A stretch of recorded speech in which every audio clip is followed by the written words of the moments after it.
Hello, sound. Okay, good evening po sa bawat isa. Let's start our midweek service. Ating prayer meeting. Sige po, tayo po tayong lahat. Kuha po tayo nating hymnals. Buksan po natin sa hymn number 84, Mansion Over the Hilltop. Pero bago po yan, manalangin muna po tayo.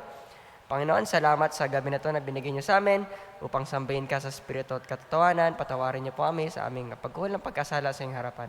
Pagpalain niyo po, Panginoon, ang aming prayer meeting, aming midweek service, a message mamaya. Prepare our hearts and our minds as we listen and study to your word. And mga kapatiran po namin, papunta pa lamang sa iyong bahay sambahan, ikaw po ang patuloy na mag-ingat sa kanila, marating po sila dito na safe and sound.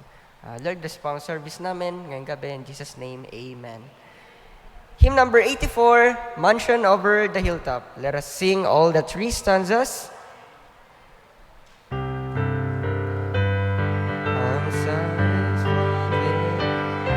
First verse, ready, sing. I'm satisfied with just a cottage below, a little silver and a little gold, but in that city where the ransom will shine, I want a gold one, that silver line. I've got a mansion just over the hilltop, in that bright land where we'll never grow, and someday under we will never more wander, but walk on streets that are purest gold. Second verse now. Though oft and tempted, tormented and tested, and like the prophet, my pillow a stone, and though I find here no permanent dwelling, I know He'll give me a mansion my own.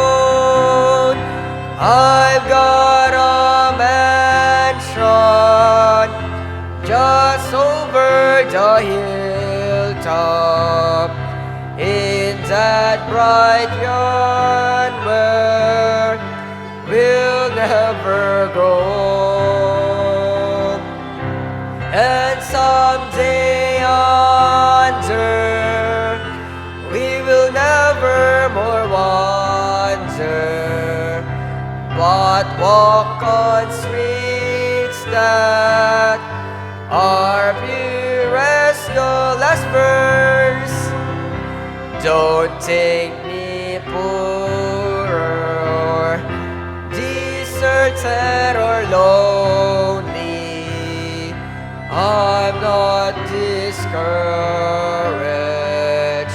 I'm heaven bound. I'm just a pilgrim in search of that city.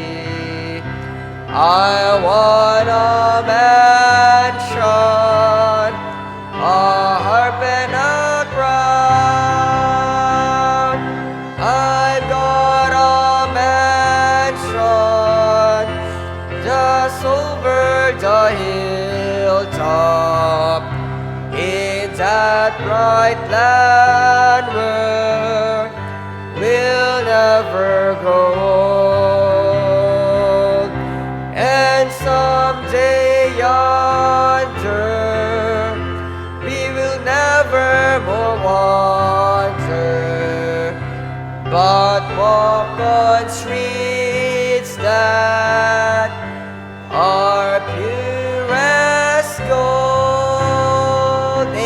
And maraming salamat po. Please be seated. Pastor.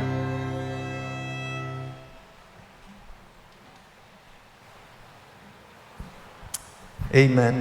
For the result ng DVBS, we thank the Lord at marami pa lang nag-sponsor ng DVBS sa mga expenses natin para mag-report na binigay na sa akin yung report para malaman din ng church. The total pumasok po na nag-sponsor ay 83,317. Tapos ang nagastos natin ay 64,671. So may natira tayong 18,645.20. Oh, di ba? So para for the next DVBS. Nagplano na, alam nyo man na nagplano na kami ni Sir Liam ng next DVBS. So magandang strategy siya. So 3 days lang pero 8 barangays. Ganon din yung marireach. Hindi na siya 6 days kasi napansin ko, lahat tayo nagkasakit. Halos lahat. Ako, napipil ko kasi last Sunday, I was in God First, Pastor Lian. God First, Pastor Lian. God First, Bible Baptist Church, Lian, Batangas, Pastor Ray Estrada. 30th anniversary nila, punong-puno yung church, nandun yung mga mission nila. And we thank the Lord, almost 300 yata yung laman ng church. Naka-aircon na sila. So, after that ay revival meeting, and great to see yung gawain sa Batangas. We praise the Lord for that. Ang ganda ng fellowship, punta sa beach after ng preaching, doon nag-lunch, nag-game, nag-swimming, nag-baptize. So, they're happy and we are happy. Yun, kaya wala, pagod talaga tayo hanggang kahapo. Nung Monday, naglilinis na po kami ng church. Pag tumingin kayo rito, pwede nang tirahan to, no? Malinis na po yung taas dito. So, sa baba, mga lilinisin din natin. Para mas malinis yung church, bago magtag-ulan, lilinisin din yung mga bara-bara dyan ng mga dahon-dahon. So, we thank the Lord.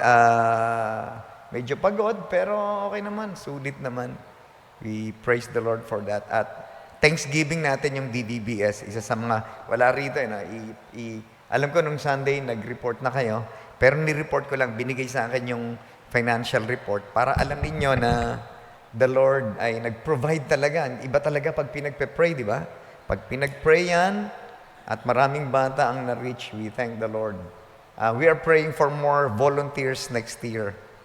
Okay? So, any testimony you would like to share to us? Yun lang yung testimony may share ko. Kaya para alam niyo, wala ako last Sunday, but 3 decades na ang God First sa Lian. 30 years na sila. Wow. 30 years. Wow. Praise the Lord, Pastor Ray Estrada. Meron ba you want to share to us?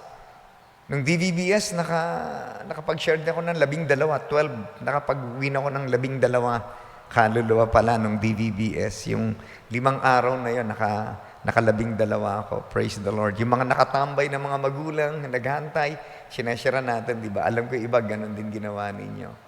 Salamat sa Panginoon. Purihin ang Panginoon dyan. Any more? Sister Vicky, you want to share to us? Sige, meron si Sister Vicky.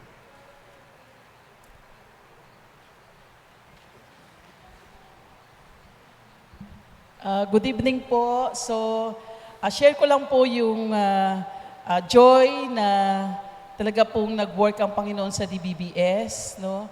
So, yung pong sa saturate namin hanggang sa pag-invite sa bata, sa pagsundo sa kanila, talaga pong nandun po yung joy kahit na po talagang, kasi nakasama ko sila Ma'am Rose, sila Rosie, tunay nga po nag-work ang Panginoon. And then, during that DBBS, meron din po ako na-sharean na 2 nanay. So, that's the chance na nakapag-share po ako ng gospel.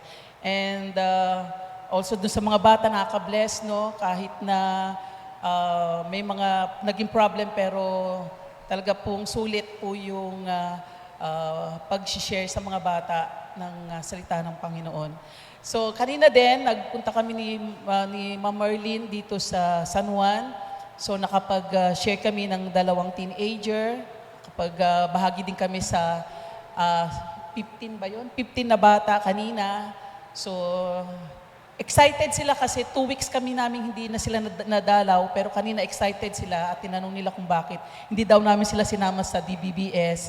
Sabi ko kasi malayo sila San Juan na. So, kaya kanina turo kami sa kanila. So, marami pong salamat. To God be the glory. Amen. Praise the Lord. Meron pa ba? Ayun, si Ma'am Grace. Ay, happy anniversary. 20 years na silang kasal ni Brother po. Freddie. Yeah. Blessing Happy po anniversary. yung in-invite po namin mag-iina sa taga Bima pa. Nakarating po sila dito ng Sunday. Amen. And Kala ko praying po, maganda naman po yung ano ng mother niya, iaano na raw po niya yung mga simbahan dito. Yung mga anak niya sa simbahan, idadalhin. And thank God for 2 dekada naming pagsasama ng aming asawa. Thank you for Yeah. all the blessing. Amen. Oo, amen. Ikaw ba't nagre-react ka dyan na daughter? Oh, congratulations din. Ay, may testimony rin yung daughter. Sige, may testimony to. Maganda galing sa kanya. Sige, Sam. Nagtithank po ako sa Panginoon po. Kasi po, yung experience ko last week, it wasn't good po. Kasi po, yung school na UP, I wasn't able to pass po. And yung iba pong bad things sa school po, nagkaroon po ako ng mga bad news last week. But I prayed po talaga kay Lord na sana there's blessings to come po. And sana hindi po tuloy-tuloy yung bad news. And yesterday po, I got the good news po, Lord, na nakapasa po ako sa UST po, College of Music, Music Education po. And I'm praying po na makapag-apply po ako ng scholarship po sa UST. Ayan. Amen. Sige, nakapasa. Kung saan ka dadali ng Panginoon, no? Merong kalooban ng Panginoon, bakit hindi ka nakapasa rito? Ba't ka nakapasa rito? Okay, so huwag malungkot kasi ang Panginoon, mas alam niya yung gagawin niya sa atin. Amen. Praise the Lord. Psalm. Meron pa ba? Before we pray. Nakatawa si Sister Lara sa akin. Meron ka ba? Ayan, inunahan ka ni Lara, Lala. Ayan. Oo, Lala to eh. Lala, Lara. O, Sister Lala. Si Sister Lara, tinawanan lang ako eh. O, sige, ikaw. Good evening, church. Blessing kasi kanina nakapag-share uli ako sa taxi driver ng Grab. At willing talaga siya na i-accept Jesus as his personal savior. At saka in-invite ko rin siya to come to our church. At saka sabi ko sa kanya, hindi naman papalitan yung religion.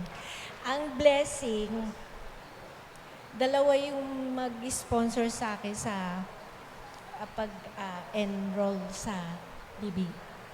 Oo, mag-enroll na to sa ABBC, ho? Oh, kaya kayo dyan, mga kaibigan. O, sige, amen. Tsaka, yung pinakamaganda doon is yung isang nag-sponsor sa akin. Nag-sponsor sa akin, ano ang kulang siya rang magsasalo. Tapos sabi naman ng anak mong isa, pwede bang mag-partial muna? Oo, kahit mag-partial muna. Kasi tinanong ko naman kay Ma'am Grace kung pwede partial. Sabi niya, sige magpa-partial muna ako kasi ang sweldo ko late, medyo late.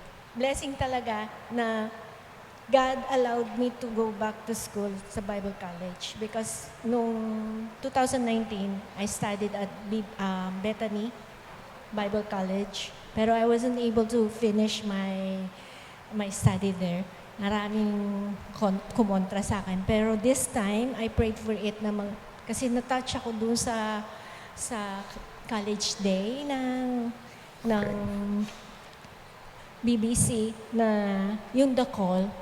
If God calls you, He will enable you. Yun ang parati na ano. Kaya nung nakikinig ako dun sa special number ng Bible College, I was touched. Siguro God wants me to continue my Bible college. Thank you po. Sige po. Meron pa ba? Wala na.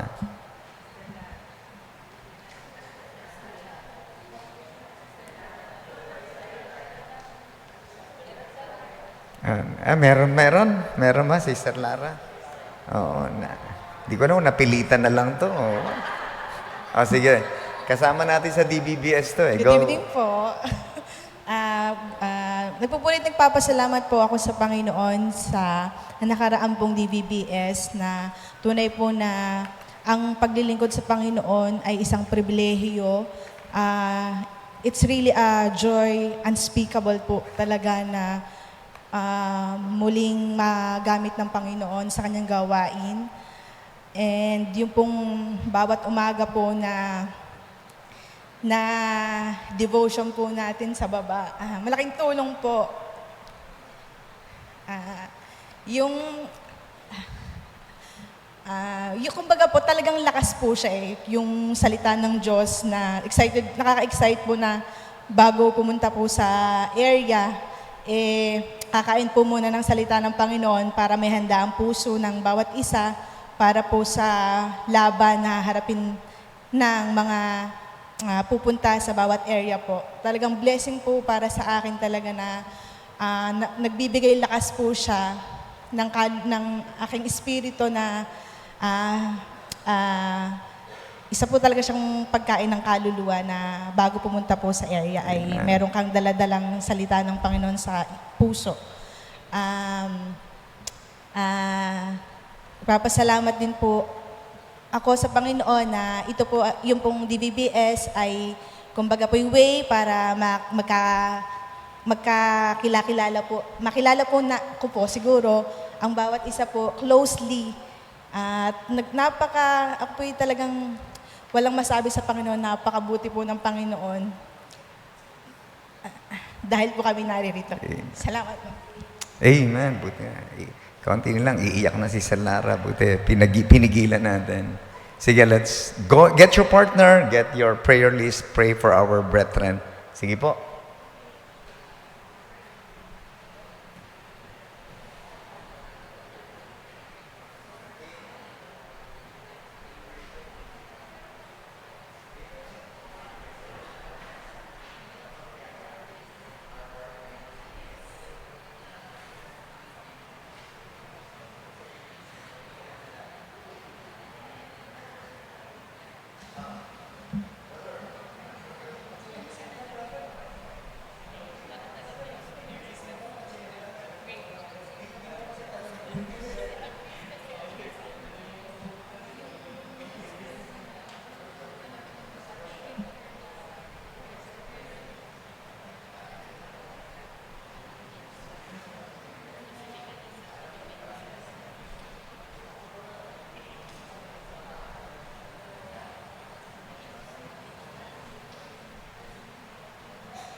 Okay, sige po. As we continue sa service po natin, tayo po tayong lahat. Kamustahin po natin ang bawat isa. Don't miss hand as you sing 1 John 4:7 and 8. Beloved, let us love one another, love one another. For love is of God, and everyone that loveth is born of God, and knoweth God. He that loveth not, knoweth not God, for God is love. God is love, beloved. Let us love one another. 1 John 4:7 and 8. One more time. Beloved, let us love one another, love one another. For love is of God, and everyone that loveth is born of God, and knoweth God. He that loveth not, knoweth not God, for God is love. God is love. Beloved, let us love one another. 1 John 4:7 and 8. Okay, please remain standing. Kanta po tayo ng isa pang awitin, one more song, To the Work. And makita po natin ang lyrics dito po sa screen natin. Kantahin po natin lahat ng stanzas, all the 4 stanzas. To the work, to the work, to the work. First stanza, ready, sing. To the work, we are servants of God. Let us follow the path that our Master has run. With the balm of His counsel, our strength to renew. Let us do with our mind what our hands find to do. Toiling on, come on, sing. Toiling on, amen. Toiling on, let us hope, let us watch, and labor till the Master comes. To the work, let the hungry be fed. To the fountain of life, let the weary be led. In the cross and its banner, our glory shall be. While we herald the tidings, salvation is free. Toiling on, toiling on, toiling on, toiling on. Let us hope, let us watch, and labor till the Master comes. To the work, there is labor for all. For the kingdom of darkness and error shall fall, and the name of Jehovah exalted shall be. In the loud swelling chorus, salvation is free. Toiling on, toiling on, toiling on, toiling on. Let us hope, let us watch, and labor till the Master come. Last stanza now, louder. To the work, in the strength of the Lord, and a robe and a crown shall our labor reward. When the home of the faithful our dwelling shall be, and we shout with the ransom, salvation is free. Chorus, toiling on, toiling on, toiling on, toiling on. Let us hope, let us watch, and labor till the Master comes. Amen. Thank you po. Please remain standing, Pastor. Please open your Bible to Psalm chapter 81. Psalm chapter 81.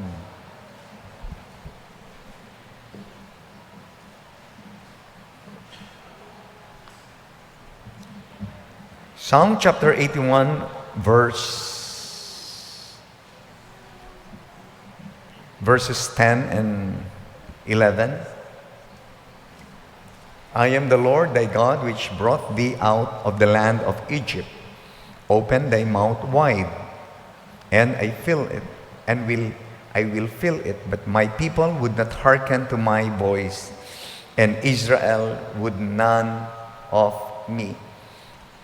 Panginoon, maraming salamat po sa victory that you are giving unto us, the victory in DDBS. We thank the Lord for your provision upon us, for the power that you have displayed before us as we reach kids for the Lord Jesus Christ. And because of that, we glorify you and we thank you for this victory. Thank you for the victory that you are giving unto us every day. And tonight, we have just uttered our requests before you, and we believe that you have heard our prayers, and truly, if we come to the Lord on before the throne of His grace, you are listening to our prayers.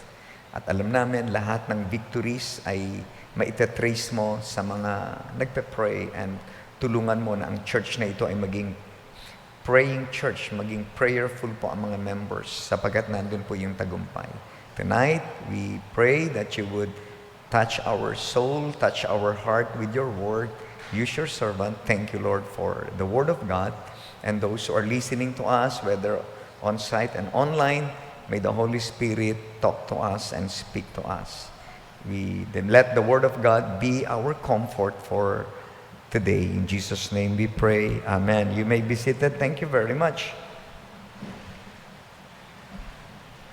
Our topic for this evening is open thy mouth wide. Open thy mouth wide. The Lord Jesus Christ, this is the book of Psalm. It talks about the nation Israel. The Lord reminded them that He is the God that took them or brought them out of the land of Egypt. The Lord just gave Israel, the nation Israel, salvation. And there is, aside from salvation, the Lord has another provision for the nation Israel.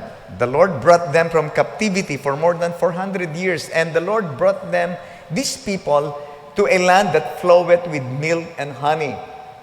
And after that, the Lord also not only gave them salvation or saved them from Egypt, God knew that these very people would starve someday. Ibig sabihin, mangangailangan sila ng pagkain sa Kanya, whether it is physical or spiritual food. And because of that, the Lord wanted to, what? Fill them, sabi ng Bible, open thy mouth wide. Hindi ko alam kung how do you picture that, sabi ng mga nag-aaral ng Bible, this attitude or step ng Panginoon, it is likened unto yung eagle or mga mother eagle, how they feed their broods. Diba? Bumubuka yung mga tuka nila. If yung mga tuka, yung mga broods or yung mga inakay, hindi nila bubukas yung bibig nila ng wide, hindi sila mafi-feed ng mother nila. They have to open their mouth wide so that these broods would be fed by their parents. Or yung mother eagle, pinapakain niya ng flesh. And I don't know kung napapanood niyo yan, paano pinapakain ng, nakapanood na kayo niyan? Kasi one time, nag-alaga ako ng kalapate, yung mga, paano pinapakain nung nanay, yung mga inakay niya. And pag hindi mag-open yung mouth nila, hindi sila mapapakain. And this is the very characteristic of that. Open thy mouth wide. But the Bible says, but Israel doesn't want to listen. They don't want to hearken unto the voice of the Lord. Ang sabi rin ng Bible, yung sinabi ng verse 8, if thou will hearken unto me, sabi ng verse 11, but my people would not hearken to my voice, and Israel would none of me. Ibig sabihin ng would none of me, they would not obey me. They don't want to be fed by the Lord, by God Himself. And because of that, the nation Israel, they miss so much things from God because they don't want to open their mouth wide. Ayaw nilang gawin iyon ng Diyos sa kanila. And they miss God's wonderful and bountiful provision. And this evening, kukunin natin yung typology na yon. Merong challenge sa atin na open thy mouth wide. Why the Lord God of Israel wanted His people to open their mouth wide? Katulad din sa mga mananampalataya, when we don't hearken, we don't listen to God, we don't obey Him, we don't obey His word. Di ba sabi ko sa inyo, when you listen to the words of God and when you follow completely, exactly, do you believe that when you follow God's word exactly, completely, the way it was said by God, you will be blessed in many ways? Naniniwala kayo dyan? Kapag sinunod nyo talaga ang instruction, clearly ang Bible. And kasi sabi ng Panginoon dito, open thy mouth wide, and they were so disobedient. They don't want to listen. And sometimes Christians, we do the same. We don't want to listen. We don't want to listen to God's instruction. We don't want to follow God's command. We do our own desire. Kaya sabi ng verse 12, so I gave them up unto their own heart's lust, and they walked in their own counsels. Minsan kaya ka napapahamak, hindi dahil nagkulang ang Diyos. Kaya tayo napapahamak, it's because we don't follow God's word. The Lord said to the nation Israel, open thy mouth wide, but they don't want to listen. They don't want to obey. Because why? Why God was commanding them to open their mouth wide? And I believe the Lord wants to feed them. The Lord wants to feed them. Pag isang batang lumalaki, ayaw kumain, hindi yan lalaki. May mga batang ang tawag yung tamil-mil kumain. Alam niyo yung word na yon? Medyo malalim na Tagalog. Alam mo yung tamil-mil? Yung batang ayaw kumain, kailangan ng vitamins. No? Tamil-mil kumain. Sabihin, konti lang kumain. Di ba, sasabihin pa ng nanay, nga. Tapos, sasaksak ng nanay. Di ba? O, wag mong luluhayan. May mga ganun, may mga batang tamad kumain. May mga bata namang pipigilan mong kumain. O, wala na yung kapatid mo, inubos mo na. And sabi ng Panginoon, open thy mouth wide. It's because, I believe, when God said this to nation Israel, He wanted to feed them. He wanted to feed them not only the physical food, but also the spiritual food. God wants to feed them bread for life and the bread of life. Magkaiba yun yung bread for life and bread of life. Siguro yung bread for life, it's the physical food. And the bread of life is none other than the Lord Jesus Christ. Ito yung sinasabi ng Bible. The Lord wants to feed His people. Open thy mouth wide because I'm going to feed you. Pangalawa, sabi ng Panginoon, open your mouth wide. Not only God wants to feed His people, He wants to fill them. Fill, F-I-L-L. Feel their hunger and thirst. Open your mouth wide. When Jesus Christ visited our earth, visited our place, alam niyo yung mga message ni Jesus Christ? Let me just read passages from the Bible. How people they are hunger and thirst. And then sabi ng John 4:13-14, Jesus answered unto her, whosoever drinketh of this water shall thirst again. But whosoever drinketh of the water that I shall give him shall never thirst. But the water that I shall give him shall be in him a well of water springing up into everlasting life. John 4:32. I have meat to eat that you know not of. John 6:58. He that eateth of this bread shall live forever. When Jesus Christ, He went to our place, He lived with men, ito yung offer niya sa mga tao. I have a water na pag ininom mo, you will never thirst again. Sino yung kausap niya doon?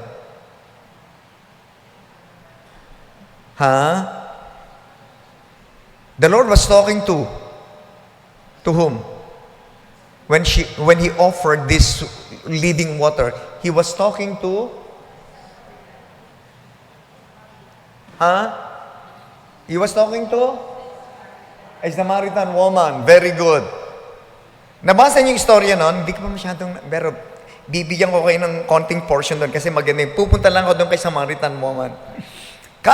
The Samaritan woman, I don't know, the Samaritan woman, when she heard Jesus Christ about this living water, sabi ng Samaritan woman, wala ka namang pang-draw ng water. At kung meron ka namang living water, pwede bang bigyan mo ako niyan? Ano yan, sarcastic kaya yun? Was the woman thinking that there is really a literal water that if she's going to drink that, she will never thirst again? Alam niya ba, meron ba talagang tubig na pag ininom mo, hindi ka na mauuwaw? Tanungin ko kayo, is there any water na pag ininom mo, you will never thirst again? Meron ba? Meron? I don't know if the Samaritan woman was so superstitious na meron nga, na pininawalaan niya ang Panginoon. May magic water ka ba or what? Living water?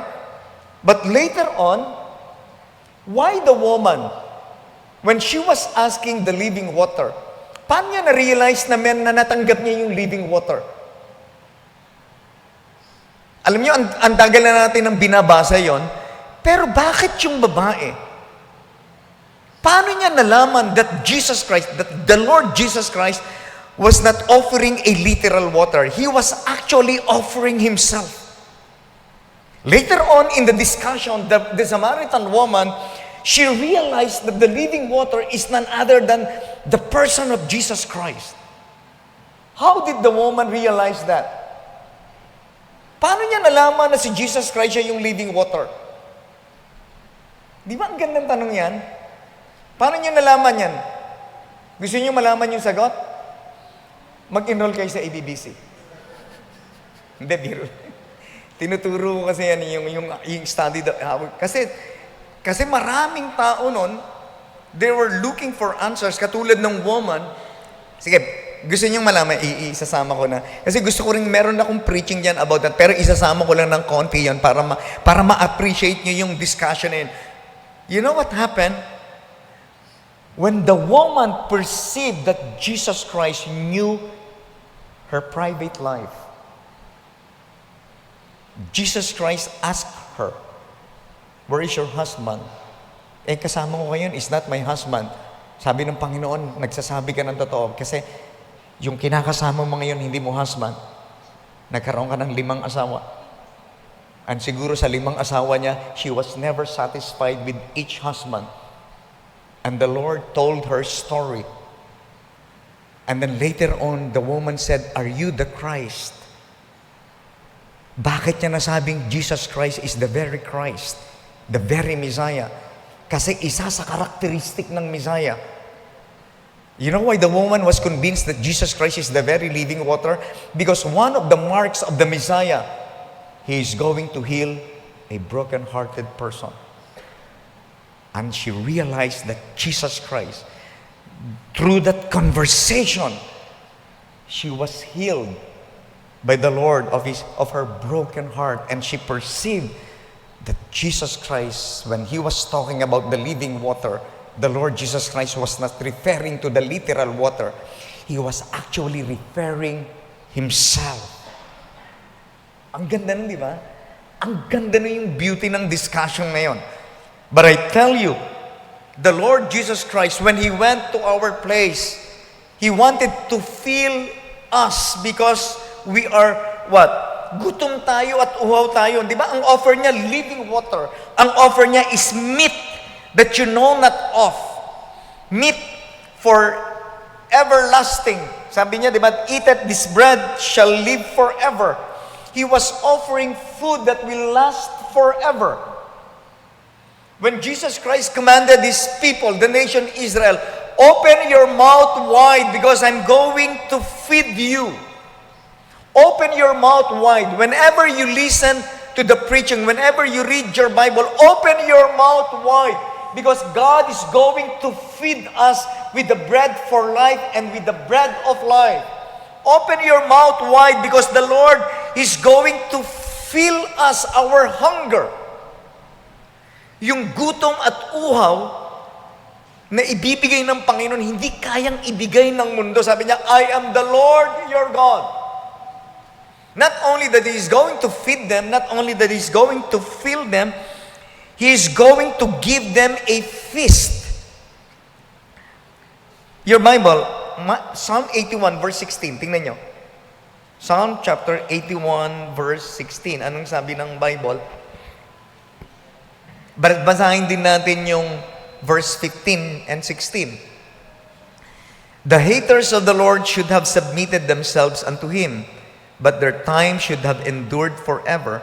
Verse 16, He should have fed them also with the finest of the wheat, and with honey of the rock should I have satisfied thee.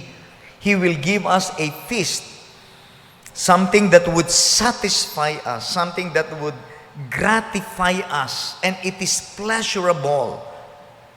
When the Lord said to the nation Israel, open your mouth wide, I have brought you from Egypt, I have just saved you, I have just given you salvation. Now, you are going to feel the starvation. Open your mouth wide because I'm going to fill you with finest of the wheat, yung pinakamasarap na pagkain ng dalan, and honey of the rock, and it will satisfy them. When Jesus came on earth, dito sa mundong ito, when He came to His own people, His people received Him not. Alam niyo ba, when Jesus Christ came sa mundong ito, He came to Israel, He was rejected by His own people. When Jesus Christ came to His people, many times He was rejected. Remember, He was rejected in Gadarene, nung pinagaling niya yung possessed na evil, and then nung pumunta yung legion sa may 2,000 na baboy, na choke doon sa river, sabi ng mga tao, alis ka rito, you just destroyed our sources of income. Kaya ang Panginoon umalis doon, He was not welcome. Hindi siya winelcome ng mga tao doon. He could have feed them. He could have taken or healed their sicknesses. He could have taught them great things. Pero pinalayas nila ang Panginoon. Alis ka rito. Yun ang hirap, no? Pinaalis nila ang Panginoon. You are not welcome in this place. Kasi siguro naglagay sila, Jesus Christ, you are not welcome here. Persona non grata. Alam niyo yung persona non grata? Hindi ka welcome sa lugar na ito. He was not welcome by the people of gatherings. He could have brought them miracles. He could have performed miracles before them. Pero hindi siya winelcome. And this is what happened. Meron palang mga haters of the Lord. Ay sabi ng Bible, alam niyo ba merong haters of the Lord?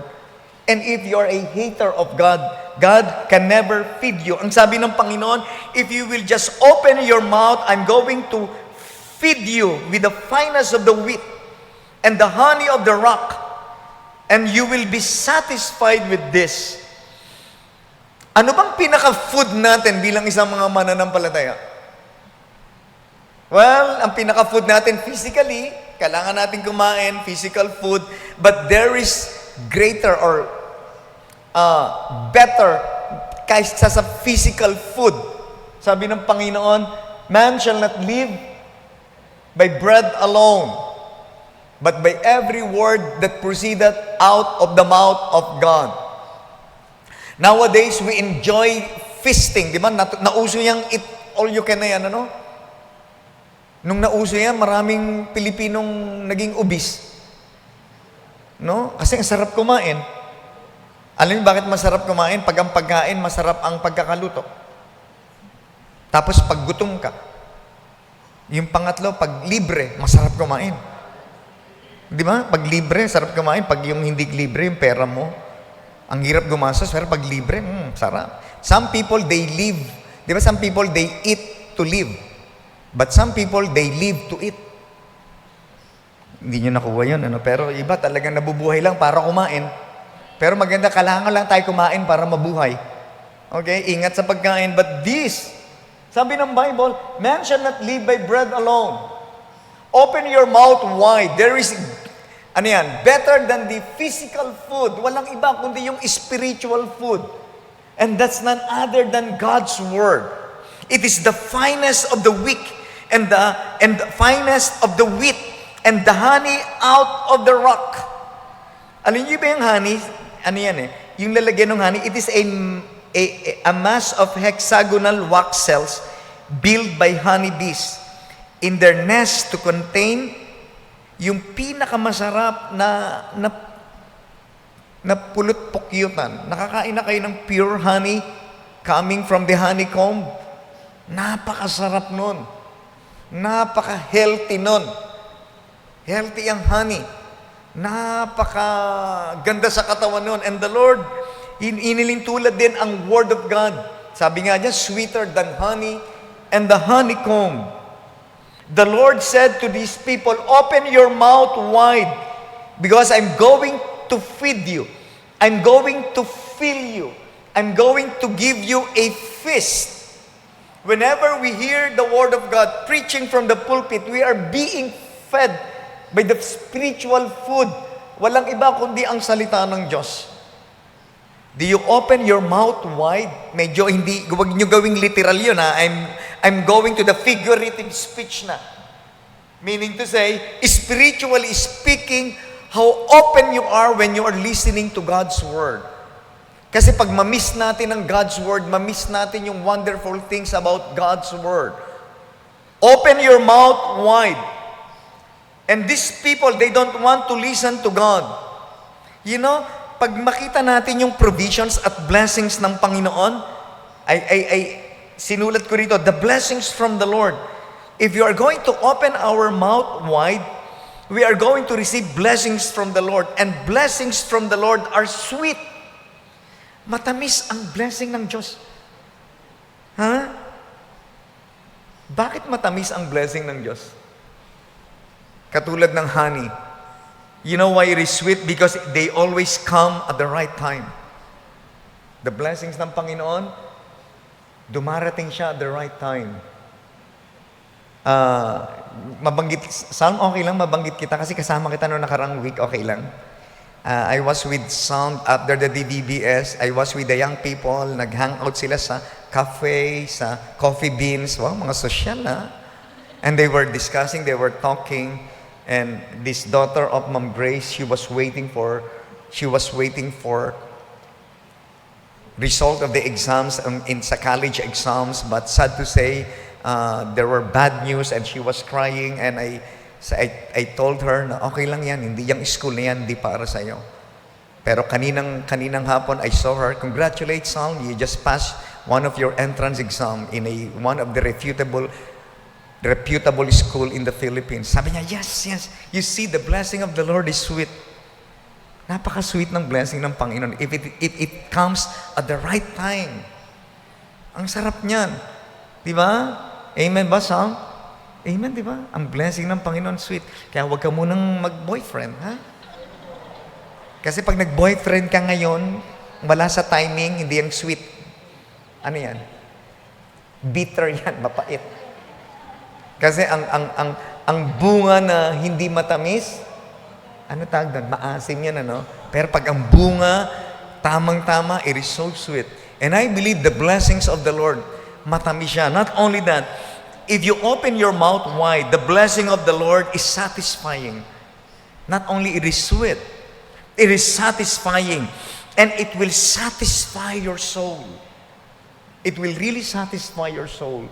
Pag ang blessing ng Panginoon, alam niyo ang blessing, that's why ang kasalanan, it will never satisfy your soul. Because the moment you commit yourself into some kind of sin, magpapatuloy ka lang doon, but it will never satisfy you. It will just destroy you. But the blessing of the Lord, open your mouth wide because it is satisfying. Open your mouth wide because the blessing of the Lord is special. Pag sinabing special, it's because it's beyond your expectation. Some of our members that they nagbigay sa DVBS, some of them sabi nila, Pastor, don't mention my name.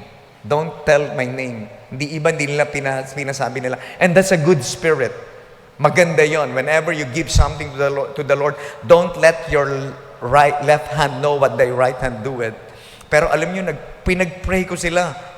Lord, these people that sacrificed for DVBS, not only those who gave financially, but those also who labored every day. And I prayed for them that the Lord would bless them. Yung mga estudyante na nag-spend ng time di DVBS, may the Lord bless your studies. Yung mga senior na nakipaglaban sa initan ng araw, I'm praying na walang mahihilo, walang magtutumba. Wala namang tumumbang senior. May naipit na kamay. Yan. Ayan, first day namin yun, may naipit na kamay. Buti nandun si Daddy Gilbert. Alam nyo, ang blessing ng Panginoon is so special. I just announced the need of the DVBS. Minsan pag in-announce mo, ang Diyos ang nagtatouch ng puso ng tao. And the blessing was so special. Sabi ng ibang ni Sir Liam, Pastor, ang laki ng gastos. Don't worry, God will provide. Sabi ng Panginoon, just open your mouth wide. Open your mouth wide. I was in Batangas, Pastor Ray Estrada. Gusto ko lang sabihin, kahit wala pa, marami naman nakakapakinig. Pastor Ray Estrada challenged Santa Mesa on the 80th. Why not gawin niyo yan sa isang malaking place? Sabi ko, Pastor Ray, sinabi ko na yun sa mga trustees. Pag nag-80th ang Santa Mesa, we are going to open our mouth wide para ibuhos ng Panginoon yung blessing niya. Amen ba? Kalaban kasi natin, wala tayong pananampalataya sa Panginoon. By God's grace, I have proven the Lord many times, been pastoring for 20 years. I just open my mouth wide. Just open your mouth wide. Kulang tayo sa faith because the blessings of the Lord, they are sweet. They are satisfying. They are special. Not only that, they are substantial. Substantial meaning it is very important to us. Alam niyo, ang Panginoon na mag-feed, sabi ng Panginoon, open your mouth wide. I'm going to fill you food. Sabi niya, the finest of the wheat, the honey from the rock. And it is good for your health. And I tell you, if you open your mouth wide, you let the Lord fill you with spiritual things, with the knowledge of His will, you look what will happen to you spiritually. Maraming mga Kristiyano, physically healthy, but spiritually malnourished. Why? Because they don't open their mouth wide. The blessings of the Lord are sweet. They are satisfying. But may mga Christian, hindi sila satisfied sa kanilang Christian life. You know why? Because we are not fed with the spiritual things from the Word of God. Open your mouth wide because the blessings of the Lord, they are spiritual. It will fill your soul. The prodigal son, when he went out from his father's house, he went to beggary, became hungry, and he looked for love. He longed for it. Kala niya, masaya na siya. Sabi niya, Tatay, akin na lahat yung mana ko. Kala niya, mabubuhay siya. Then one day, he found out that he was feeding the swine. Gutom na gutom siya. And I believe, hindi lang siya gutom physical, gutom na gutom din siya sa pag-ibig ng tatay niya. Kasi hindi siya nakinig. Ang ganda ng classic story about the prodigal son. When he went back to his place, sabi ng tatay niya, Nak, lahat ng nakikita mo sa iyan. Just open your mouth wide. Solomon experienced the abundance of God when he was living with God. But when he tried to get rid of God, sinubukan niyang tinanggal ang Diyos sa buhay niya. Doon naranasan ni Solomon ang spiritual starvation. And I tell you, just open your mouth wide. Open your mouth wide because only Jesus Christ can save a soul. Open your mouth wide because only Jesus Christ can fill a starving soul. Open your mouth wide because only Jesus Christ can satisfy a soul. At alam niyo yan. Alam niyo yan, the reason why we are not victorious in our Christian life, the reason why we are not prayerful, the reason why we don't experience satisfaction in life is because our life is filled with carnality. Our life is filled with the material things of this world. That's why we are not happy, we are not joyful. Ang pinapakain natin sa buhay natin, ginagawa natin, tinatambakan natin ang mga material things na akala natin it would satisfy our soul. Never! Never!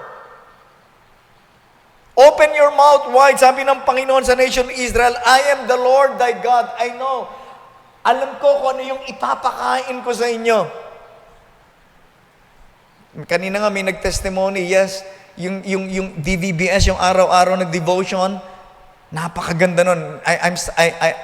Next DVBS, i-require ko yan. Those who will minister ng DVBS, you attend devotion because that is the very food of your soul. Kasi sometimes, kala mo, gawa ka ng gawa. You are busy in the ministry. Pero nakalimutan mo, you are serving Martha but not sitting Mary.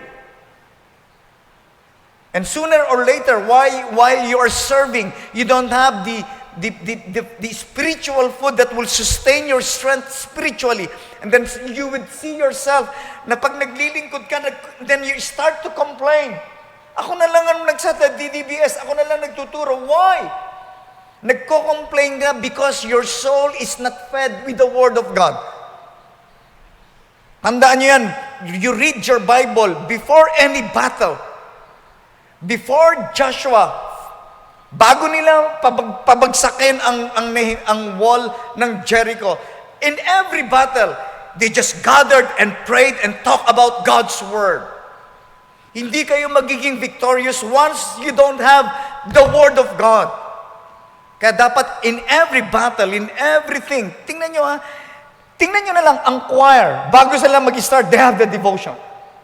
And that's a good thing. Maganda yan ginawa ni Brother Ramon. Hindi pwedeng mag-choir at pag walang feeding ng God's Word, di walang source ng strength. Madali lang naman kumanta, pero pag ang mga choir members, ang gagaling kumanta, pero malnourished na spiritual, later on, mga karnal na yan. Yung mga choir member, pag yan hindi naging spiritual, gospel song kinakanta sa church niya, pero sa bahay, hindi gospel song kinakanta niyan. Ang puso niyan, hawak niya ang beat. But if you are fed with God's Word, kahit saan ka pumunta, gospel song ang laman yan. Mga Sunday school teacher, you will just go on if you are properly fed with God's Word. Youth leaders, you will go on in the ministry if you are properly fed with God's Word. But if you're not, you're going to quit in the ministry. That's why the Lord said, open your mouth wide, nation Israel. I am the Lord your God. I brought you from Egypt. Pero hindi lang sapat that you're going to live on that land. I'm going to feed you with the finest of the wheat. Hindi lang enough na na-save tayo. Pero maganda, mapakain tayo ng masusustansyang salita ng Diyos. And by the grace of the Lord, ang pastor niyo, gusto ko yung mapakain ng tamang salita ng Diyos. And that is my desire. Every Sunday, by God's grace, for me, every Sunday, sa akin, every preaching is a special feasting of God's Word. Kasi pag napakain ng tama, di ba? Ang batang napakain ng tamang vitamina, yung maganda yung katawan ng bata, purong vitamina, marami. Maganda yung katawan niya pag properly fed. Pero pag malnourished, the same thing with Christians. Pag tama ang pagpapakain sa inyo ng salita ng Diyos, magiging healthy rin kayo spiritually. If members are healthy inside the church, if members are healthy, spiritually healthy, and I believe the Lord will give us a spiritual and healthy church as well. Amen ba? Open thy mouth wide, and the Lord will feed us with His Word. He will fill our hunger and our thirst, and He will give us a feast, and He will satisfy our soul. Open your mouth wide. Let us all stand up and let us pray. Lord, salamat po. The nation Israel doesn't want to be fed by God. They do their own thing. They live their own life. But the Lord said, open your mouth wide, because only God can fill our spiritual hunger and our spiritual thirst. Only God can satisfy a soul of man. Only the Word of God. Only God's Word. There is no other else. There is no other thing. Because man cannot live by bread alone, but by every word that proceeded out of the mouth of God. That must be our desire, to be fed by the finest wheat of God's Word, to be fed by the honey out of the rock. Lord, we thank you for the Word of God that being preached every Sunday. Thank you, Lord, for your people.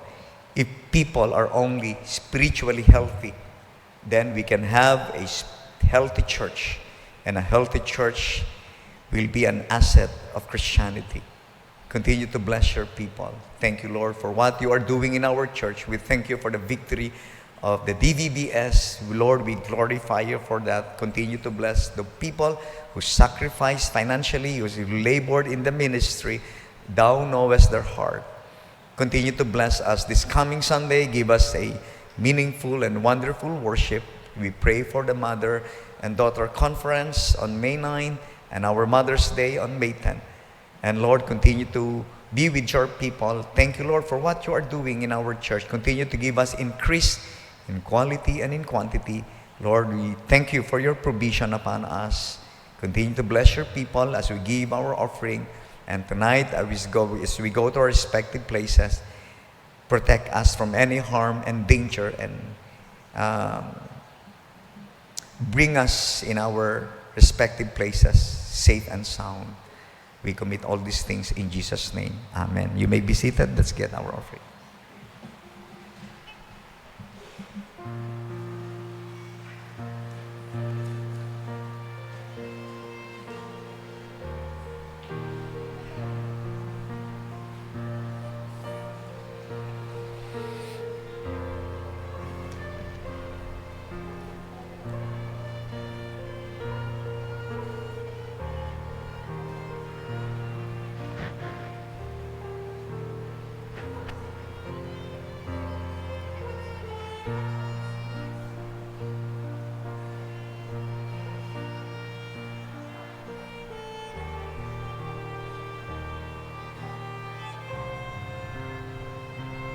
Okay. Amen. Open your mouth wide. This coming Sunday, open your mouth wide because we are going to eat. Wow, no? Kakain tayo ng salita ng Diyos sa Sunday. God bless us. See you on Sunday. God bless you po.